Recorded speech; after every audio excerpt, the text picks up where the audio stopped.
Assalamu alaikum. Welcome back to the English Learning Assembly. In today's lesson, we are going to learn some city vocabulary in English with Pashto translation. نننی سبق کوم یې د شعر ځنې vocabulary په انګلیش کې زده کوي او د دې first pronunciation او زده کوي. Let's start. کوڅه یا ګلۍ ته په انګلیش کې آی street. د فدل تګ راتګ لیار چې کومه دو چې په اروډینه کې اسایني نه هوي. فدل تګ راتګ لیار ته په انګلیش کې آی cross walk. د ټرافیک څراغ څراغ ته په انګلیش کې ټرافیک لایټ یا ټرافیک سیګنل. د سړک یا د ګلۍ د کوڅې څراغ ته په انګلیش کې سټریټ لایټ.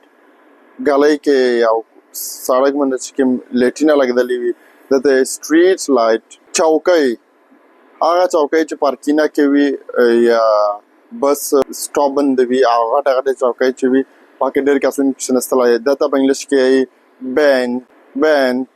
نښه هغه نښه چې مثال ټرافیک لایټ سره څنګ کې لګېدلې وي هغه ته په انګلیش کې ساین. د پوسټ باکس هغه باکس چې پاکې مخکې خلک خطونه لیکل او په باکس کې ځل دا ته په انګلیش کې میل باکس. د ټلیفون کوټه چې خلک په درېمې ټلیفون پکې کو اکثر په پارک کې وي په بس سټاپ کې وي هغه کوټه ته په انګلیش کې فون بوت. د بس تمځای چې ته چې بس داري هغه ته په انګلیش کې بس سټاپ. ودانۍ ته په انګلیش کې بیلډینګ. پارک ته په انګلیش کې پارک. کور ته په انګلیش کې هاوس. These were some city vocabulary.